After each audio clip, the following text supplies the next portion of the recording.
क्या आपने कभी सोचा है कि बिहार, झारखंड, उड़ीसा और छत्तीसगढ़ जैसे राज्य जहां देश का सबसे ज्यादा कोयला, लोहा और खनिज मौजूद है, वो आज भी औद्योगिक विकास में इतने पीछे क्यों हैं?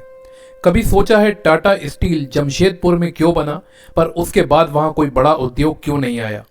क्यों आज फैक्ट्रियां ज्यादातर महाराष्ट्र, गुजरात, तमिलनाडु या कर्नाटक में दिखती हैं, जबकि बिहार जैसे राज्यों के पास तो सारे संसाधन हैं? क्या यह सिर्फ किस्मत का खेल था या इसके पीछे कोई सरकारी नीति थी जिसने इन राज्यों की किस्मत पलट दी? आज हम बात करेंगे फ्रेट इक्वलाइजेशन पॉलिसी की, एक ऐसी नीति जिसने खनिज संपन्न राज्यों की आर्थिक रीढ़ तोड़ दी। साल था 1952। भारत को आजाद हुए ज्यादा वक्त नहीं हुआ था। देश की हालत कमजोर थी, उद्योग कम थे और हर राज्य चाहता था कि उसके यहाँ कारखाने लगे, नौकरियां बने, विकास हो। केंद्र सरकार ने सोचा, अगर सारे उद्योग सिर्फ उन्हीं जगहों पर लगेंगे जहां कोयला या लोहा है, तो बाकी राज्यों का क्या होगा? इसलिए सरकार ने एक ऐसी नीति बनाई जिससे देश भर में समान औद्योगिक विकास हो सके। इस नीति का नाम रखा गया फ्रेट इक्वलाइजेशन पॉलिसी।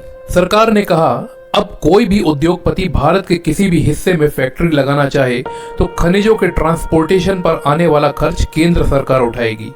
यानी अगर कोई व्यक्ति मुंबई या चेन्नई में फैक्ट्री लगाएगा तो झारखंड या उड़ीसा से कोयला और लोहा पहुंचाने का भाड़ा सरकार भरेगी। सरकार को लगा, इससे हर राज्य में समान विकास होगा, देश भर में उद्योग फैलेंगे और कोई क्षेत्र पीछे नहीं रहेगा। पर हुआ इसका ठीक उल्टा।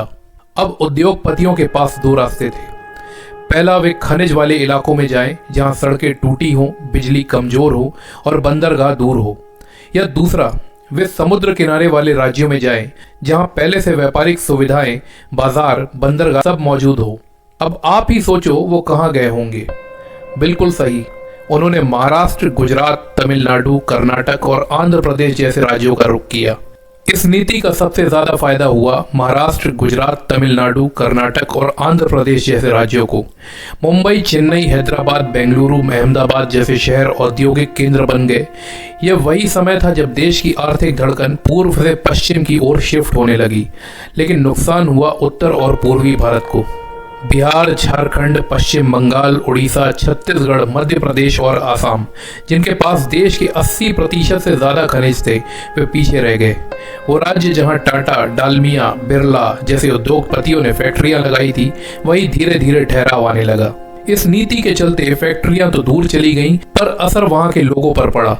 जहां कभी उद्योग लग सकते थे, वहां सिर्फ खदानें रह गई। लोग मेहनत करते रहे, पर कमाई किसी और राज्य में पहुंची।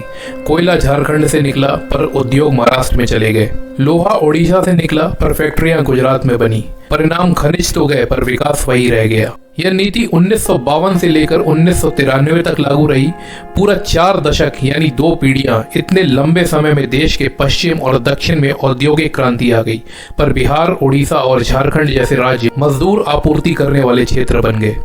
1993 में नीति हटाई गई, लेकिन तब तक नुकसान इतना गहरा था कि सुधारना आसान नहीं था। 1996 में पश्चिम बंगाल के उद्योग मंत्री ने कहा था, फ्रेट इक्वलाइजेशन और लाइसेंसिंग नीति हटाने से वो नुकसान नहीं भरा जा सकता जो पहले ही हो चुका है।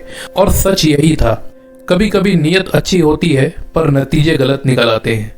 सरकार चाहती थी समान विकास, लेकिन नीति ने असमानता बढ़ा दी। जो राज्यों के पास कुछ नहीं था वो अमीर बन गए, और जिनके पास सब कुछ था वो गरीब रह गए। यह कहानी सिर्फ एक नीति की नहीं, बल्कि उस सोच की है जिसने समानता के नाम पर कई पीढ़ियों को अवसर से वंचित कर दिया। तो अब जब कोई पूछे कि बिहार, झारखंड या उड़ीसा क्यों पिछड़ गए, तो याद रखना, इनकी गलती मेहनत की नहीं थी। गलती एक ऐसी नीति की थी जिसने इन राज्यों की दौड़ की शुरुआत ही दूसरों से बहुत पीछे कर दी। एक नीति ने खनिज की खदानें तो नहीं छीनी, पर उससे मिलने वाले अवसर जरूर छीन लिए।